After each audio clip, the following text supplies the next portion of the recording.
Dictation अभी 5 second में चालू होगी।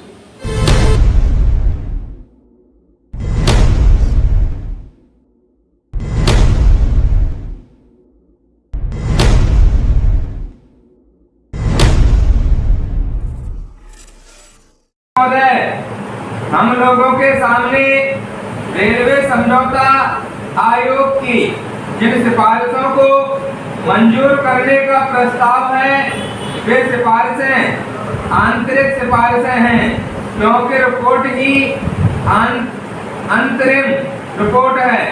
अपनी रिपोर्ट में समझौता आयोग ने इस बात को स्वीकार किया है कि रेलवे की वित्तीय संस्थाएं तथा दूसरी अन्य समस्याएं इतनी जटिल हो गई हैं कि गहराई में जाकर उनकी छानबीन करने की आवश्यकता है और उनका समाधान निकालने की जरूरत है।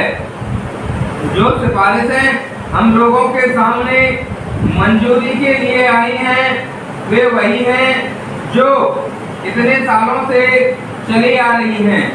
इतने सालों से जिस तरह से चीजें चली आ रही हैं, उसी तरह से अब भी चलनी चाहिए।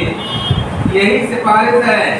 हमें आश्चर्य होता है कि यह सरकार जो प्रगति और परिवर्तन की हिमायती है, वह इस प्रकार की सिफारिश को मंजूर करने का प्रस्ताव लेकर आती है, जबकि स्वयं यह समझौता आयोग इस बात की आवश्यकता अनुभव करता है कि समस्याओं को गहराई में जाकर देखने, जांचने और नया हल निकालने की आवश्यकता है।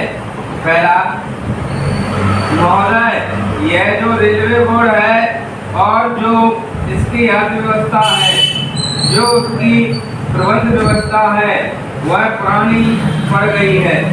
जब हमारा देश स्वतंत्र हुआ, उस समय की व्यवस्था अभी तक चलाई जा रही है, जबकि पिछले वर्षों में देश की आर्थिक व्यवस्था, सामाजिक व्यवस्था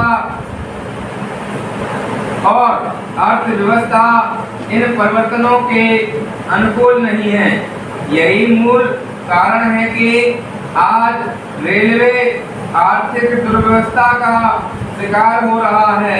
इसलिए जब तक हम पुरानी व्यवस्था को नहीं बदलेंगे और समय के अनुसार अर्थव्यवस्था और प्रबंध व्यवस्था में परिवर्तन नहीं लाएंगे, तब तक समस्याओं का हल नहीं निकलेगा।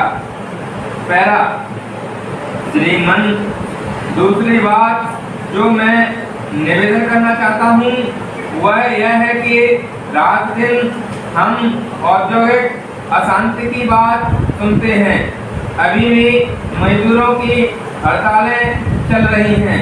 रेल मंत्रालय की ओर से कहा जाता है कि मजदूर हड़ताल कर देते हैं और रेल सेवा ठप हो जाती है।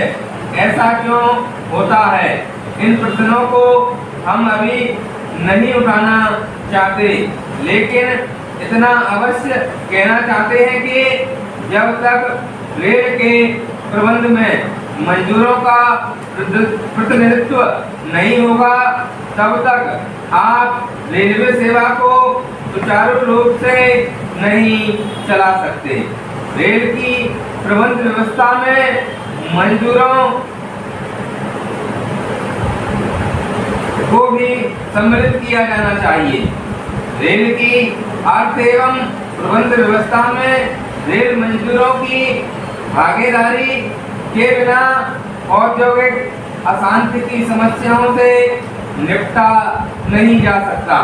मेरे ये जो कुछ सुझाव हैं, मैं समझता हूँ कि ये देश की अर्थव्यवस्था के अनुसार रेलवे बोर्ड की आर्थिक व्यवस्था और संचालन व्यवस्था में परिवर्तन लाने के सुझाव हैं और मैं आशा करता हूं कि मेरे इन सुझावों पर यदि आप विचार करेंगे तो रेलवे की जो कठिनाई है उसका जो संकट है और जो संकट दिनों दिन गहरा होता जा रहा है वह संकट दूर होगा और रेलवे आधुनिक तथा कुशल सेवा के रूप में हमें उपलब्ध हो सकेगा।